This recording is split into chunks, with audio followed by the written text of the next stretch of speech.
Hello, hello, c'est Grégo. Bienvenue sur Kivers pour une nouvelle capsule. Aujourd'hui, je vous invite dans ma bibliothèque. Pourquoi? Parce qu'on va parler de connaissance. La connaissance, c'est une chose qu'il faut prendre en compte constamment dans tout ce que vous faites, dans tout ce que vous entreprenez. Est-ce qu'il vous est déjà arrivé de parler d'un resto dans lequel, en fait, vous n'avez pas mangé du tout? Ou est-ce qu'il vous est déjà arrivé de raconter un film que vous n'avez pas vu? Encore plus loin, de raconter un film en ayant juste vu la bande-annonce. Est-ce que ça vous paraît cohérent? Moi, non. Aujourd'hui, nous allons voir plusieurs petites notions qui me semblent importantes. S'informer avant d'informer pour pouvoir former. Alors, je sais, ça fait un peu barbare. Vous pouvez mettre pause sur la vidéo, revenir un peu en avant pour réécouter et vous imprégner vraiment de cette phrase-là. Dans nos vies, nous avons toutes et tous, un jour, pris le rôle de formateur dans un domaine. Alors, ça peut être dans n'importe quel domaine. Ça peut être aider votre proche parce qu'il n'arrive pas à mettre telle ou telle chose en place. Ça peut être aider votre grand-mère ou votre grand-père à installer une application sur son téléphone. On a toutes et tous pris ce rôle-là de formateur au moins un jour. Mais est-ce qu'il vous est déjà venu l'idée d'expliquer à quelqu'un quelque chose que vous n'avez pas compris? Alors, il y en a certaines et certains qui me diront, bah oui, j'ai déjà essayé. Ouais, on a déjà essayé. Mais est-ce que le résultat final était celui escompté? Je ne pense pas. En fait, un formateur, il a pour mission de transmettre ses savoirs, mais pour ceux et celles qui veulent aller un peu plus loin, de transmettre également ses techniques de transmission du savoir. Et ça, c'est hyper important. La première des choses, la base, les fondations de votre maison par rapport à vos connaissances, c'est déjà de savoir de quoi vous parlez. Je parle d'un domaine, je suis fan d'un domaine, c'est mon loisir, c'est mon hobby, c'est mon travail, c'est ma vie. Eh bien, on se doit de connaître ce que l'on fait. C'est primordial dans le sens où vous n'allez pas pouvoir transmettre les choses de la bonne façon et dans leur intégralité si vous ne maîtrisez pas ce que vous dites, les informations que vous allez donner. Donc, la connaissance d'un sujet dans un domaine est primordiale quand on commence une activité, quelle qu'elle soit. Alors, lorsque vous commencez un travail, par exemple, on ne va pas vous donner le travail d'une personne qui a 4 ans, 5 ans, 6 ans, 10 ans d'expérience dans cette boîte-là, sans vous former au préalable.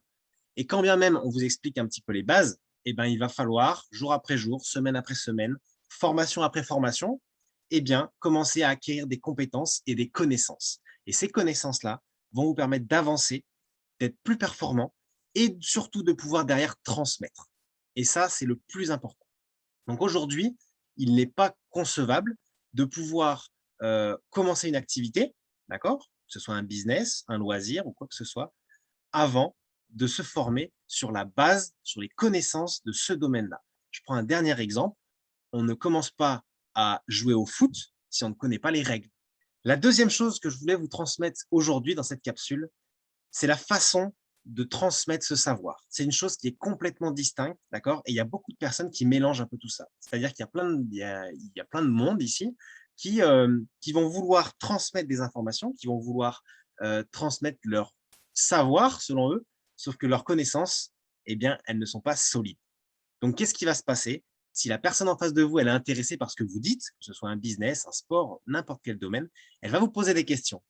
Et au bout d'un moment, si on n'a pas la maîtrise de ce qu'on dit, du domaine que l'on expose, eh bien, on va être coincé. On est coincé parce qu'à un moment donné, nous n'avons plus la réponse à la question de la personne. Et ça, c'est très problématique parce qu'on engage du coup notre crédibilité, notre confiance vis-à-vis de cette personne-là.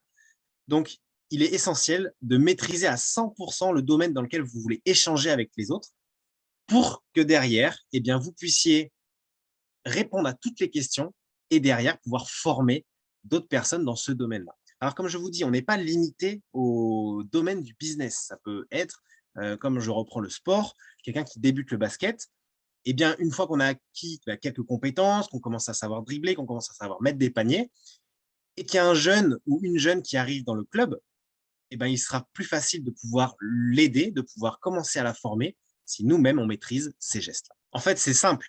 On n'apprend pas à courir alors qu'on ne sait pas marcher. Et on n'apprend pas à marcher alors qu'on ne sait pas marcher à quatre pattes. Donc, j'ai envie de vous dire que ça peut tomber sous le sens, tout ce que je vous dis, mais rappelez-vous juste combien de fois vous avez parlé d'une chose sans avoir eu la connaissance exacte de cette chose-là. Je peux prendre un exemple tout bête. Les on-dit, les oui, il paraît que, oui, j'ai lu dans ou j'ai vu à la télé.